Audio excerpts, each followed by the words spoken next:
Good morning, and thank you for joining me today. I want to thank United Healthcare and the California Restaurant Association for making this possible. As I go through this, if you have any questions, type your questions into the sidebar. We'll have some time at the end to answer any questions you still have. My name is Anne Salee. I'm the Senior Account Manager with DigiPro Media. I'm the main point of contact for associations, chambers of commerce, nonprofits, and governments. A little bit about me. In the 1990s, I designed and built personal computers. Followed by that, I had 25 years of law and government experience. I worked for the Florida Restaurant and Lodging Association for 4 years as a regional director. And I came to DigiPro as a customer for 2 years prior to joining the team. So I'm familiar with both sides of the digital accessibility coin.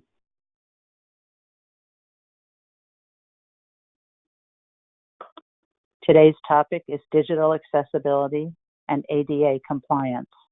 What is it? Why is it important to you?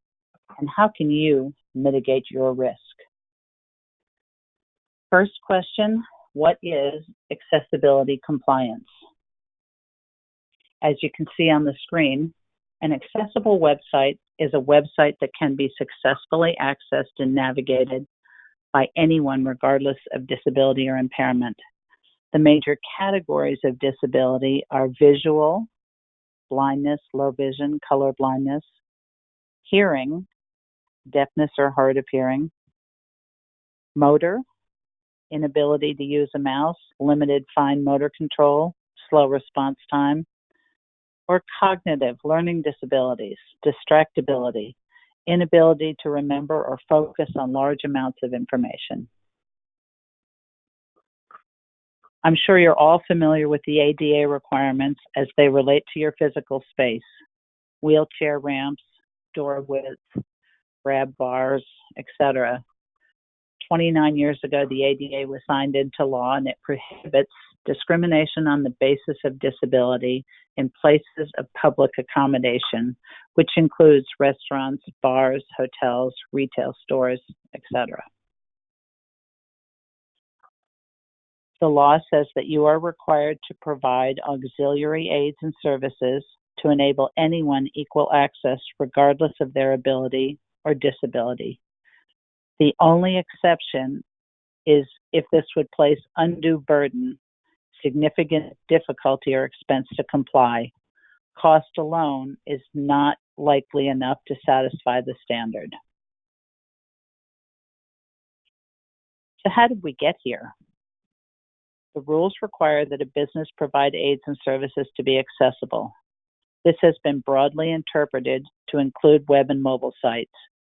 If you weren't already aware, you may be saying, how can a website be accessible to someone who doesn't see, or the audio for someone who can't hear?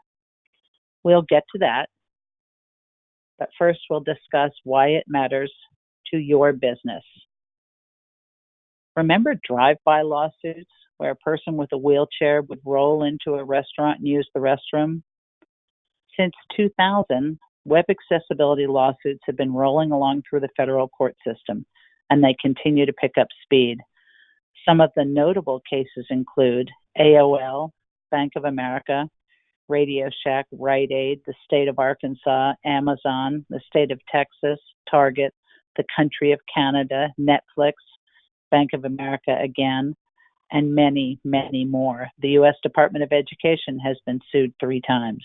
Carnival Cruise Line, Dick's Sporting Goods, Winn-Dixie, and hundreds of other state and local governments, universities, colleges, and businesses of all sizes. Oh, and Beyonce. Beyonce was sued for allegedly discriminating against the disabled because her website was inaccessible. You might say, shame on you, Beyonce, but be careful.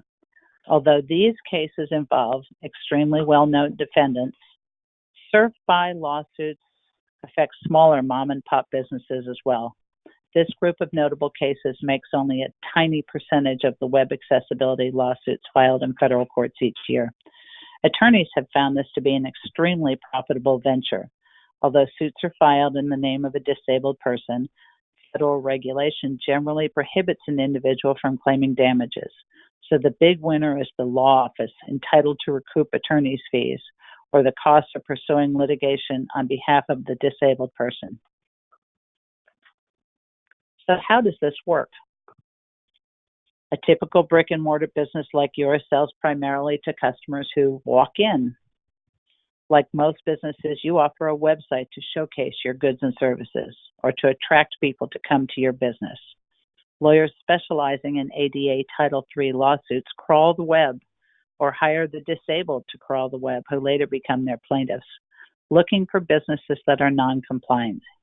Demand letters are sent by an attorney to the business to notify them that they're breaking the law.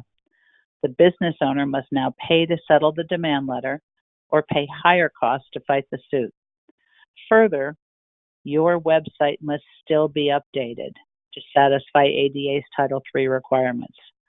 The bottom line, you save money updating before you're noticed or sued. It's a growing trend. The volume of claims continues to grow and is projected to triple in the coming year. As you can see, our states of California, New York, and Florida are the dubious winners. The Department of Justice has shut the door on offering any assistance or clarification. The bottom line is, there's no end in sight. So if you've already been served, you're in good company. If you've escaped to date, don't follow their examples. And if you've sued once, don't think you're done. Hooters has been sued at least 3 times. You can see from this breakdown that it goes across the board. The food service industry is a top target, closely followed by travel and hospitality, but no one is immune. Nobody likes to be sued, but there are common sense business reasons for making your internet and mobile presence accessible. Consider the global spending power of the disabled, estimated to be more than $6 trillion. That's trillion with a T. More than 30 million visually and hearing impaired people in the U.S. alone. Their friends and family are likely to choose places that cater to their needs. Catering to this untapped market can increase your bottom line. It's a massively untapped market. Disability is especially common in these groups. Seniors, 65 or over, 2 in 5 have a disability. 1 in 4 women have a disability. 2 in 5 non-Hispanic American Indians or Alaskan Natives have a disability. 20% of the U.S. population is disabled. But there are non-legal reasons to consider ADA compliance. You want those people to be your clients, your customers, and they'll appreciate the fact that you care enough to make your goods and services accessible to them. Couple that with the fact that web crawlers work in a similar fashion to accessibility tools. If your site and its links can be read by a web crawler, it can improve your Google Analytics and your rating. If you do nothing else, share this page with your marketing and IT folks. The same best practices that make it easier for search engines to find your site are the accessibility corrections that will keep you out of hot water, removal of broken links, page titles that accurately describe page content, images with alt text describing the image. And then there's voice-enabled search. You can future-proof your business by optimizing for voice-enabled search. Think right now, how often have you used Hey Siri or Alexa?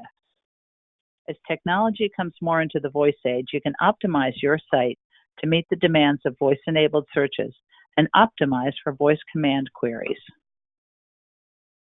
It's just the right thing to do. Experts compare digital accessibility to the civil rights movement.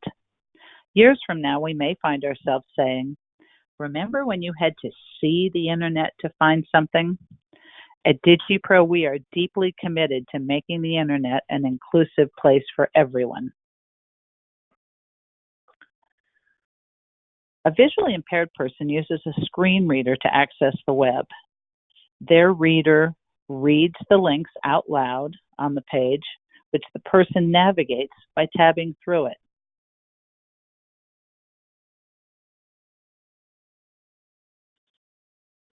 At DigiPro, we have a blind staff member, Stephanie, and in this video, she demonstrates her experience. I won't play the whole thing for you because it's hard to hear, but it gives you an idea of what she sees as a blind person tabbing through the website. You may not be able to hear the audio on this link, but you can see from what it's pulling up, her screen reader is reading the highlighted portion in those links. So far, it's not telling her much about that restaurant, is it?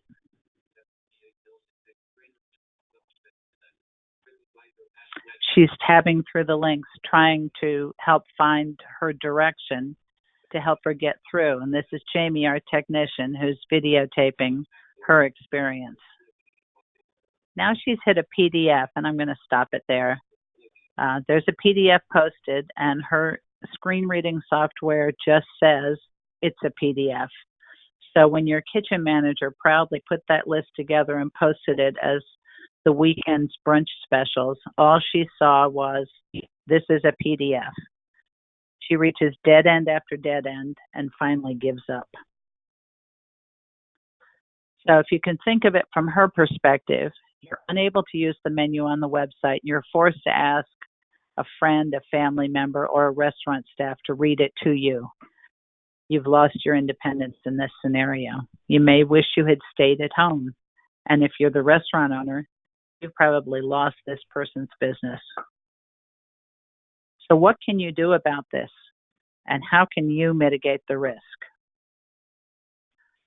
The risks of noncompliance are being served with a lawsuit where you'll have to pay an attorney to defend it. You'll have to pay attorney's fees and costs. You might incur a civil penalty from the Department of Justice.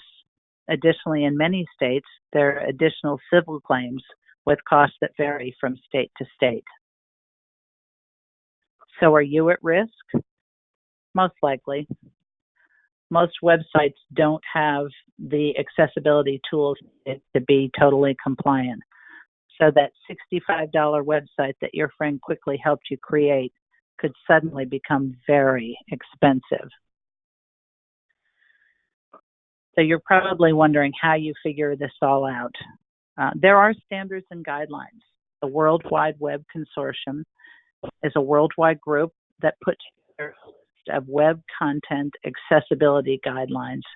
These are guidelines that anyone, anywhere can use to help assure that the website you create meets the proper standards and guidelines to be accessible. This is another list that you can share with your marketing and IT folks. A list of design principles to ensure that your website and its content is easy for anyone to understand. You need to have page titles that accurately describe your content. Reader-friendly content with the most important information first. The use of alt tags on images to make them more informative, and so on. And lastly, those human validation CAPTCHA forms. Imagine hearing on the screen, select the images that have a crosswalk in them, and you can't see the images. You need to be aware of all of those features, large and small. So thanks to our partnership with the National Restaurant Association and organizations like United Healthcare, we have put together a free scan. If you brought in a digital accessibility expert service, they'd probably charge you about $1,900 to do a thorough scan for you. But this free scan can at least give you the initial information that you need to decide how to pursue. At the bottom of the text on this page, the link to this scan is digipromedia.com/natrest. With this, you go on, you easily put in your name, your email address, and your website. click go, and in a short period of time, you'll get back a report that will show the results of your website and its error messages with level A, AA, and AAA, A being completely unusable for some people, AA being very difficult to use, and AAA being can be difficult to use. So obviously those level A issues are the most important to you. This can help you make an informed decision as to what way you need to go with your website. Again, that link is digipromedia.com/natrest, and it is a free scan. DigiPro Media is giving traditional web accessibility solutions a run for their money. We've split it into two categories: liability protection and web builder solutions. The first covers your business before you get sued. The second allows you to build a fully accessible website with little or no web programming skills. And both are at significantly lower cost than any solution on the market. Accessibility compliance has been our focus for the last 2 years at DigiPro Media. We created Common Access, a product that helps businesses get on an affordable path to becoming ADA compliant online. We've also created DigiPass, which is digital platform as a service, and encompasses most businesses' needs for digital content and marketing, and brings their websites into accessibility compliance. Having beta tested in the market over the last year and launched nationally July of 2018, we've gained service provider contracts with the National Restaurant Association, Florida Restaurant and Lodging Association, and Deluxe Hosting for the implementation of our technology across tens of thousands of web clients and over 50 hosts. The first service, Common Access, allows you for less than $2,000 a year to protect your business against web accessibility litigation. Restaurant Association members are entitled to a 25% discount. So for less than $1,500 a year, not much more than $100 a month, Common Access can provide an accessible version of your existing website to allow you the time to decide what the future of your website is going to be. This gives you an idea of a current non-accessible website and one that has been edited, adapted by Common Access. On the left, you'll see Miami Grill's standard website, and on the right, you see their compliant version, which doesn't have all the fancy images. It does have some tools for people who have low vision or color rendering issues, and I can show you those better on the next page, where you'll see a font resizer, a visual contrast tool, a screen-friendly reader menu, and most importantly, an accessibility statement that puts forth the fact that you are aware of the reliance, the need to be digitally compliant, that you're addressing the issue. It provides a means to report any issues that might be found, and basically puts you in the friendly space of someone who needs digital accessibility to get to your website. The other service is DigiPass, a digital platform as a service that is a complete and comprehensive suite of web tools to help you build a powerful website and cut down on redundant applications. It includes content management, page builder, email marketing, customer relationship, event calendar, blog posting, web forms, customer reviews and ratings, and more. And most importantly, it includes a forced compliance accessibility checker that prevents you from being able to publish inaccessible content. So that PDF of the website of the daily specials from your kitchen simply won't show up on the website if somebody inadvertently tries to post it there. So you may ask now if there's an alternative to making your website accessible. If you can provide an equivalent alternative, such as a 24-hour, 24/7 staff phone service that can provide all of the same information and services, that may be sufficient. It's not a guarantee, but it's better than doing nothing. And it's not just your website. If someone is blind, low vision, deaf, has manual dexterity issues. If they're epileptic, flashing content can trigger a seizure. If they're colorblind, don't use color contrast to distinguish between one item and the next. And you must also make sure that you require compliance from any vendor that posts to your site. If you are a hotel and you use a booking engine, if your booking engine is not digitally accessible, even though that's not a site you have control over, if it shows up on your website, you're still liable for that.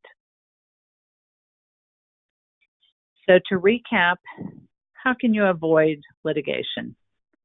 First thing you should do is to engage a digital accessibility expert to audit your website. Preferably speak to your general counsel, have them engage the digital accessibility expert so that the results are privileged.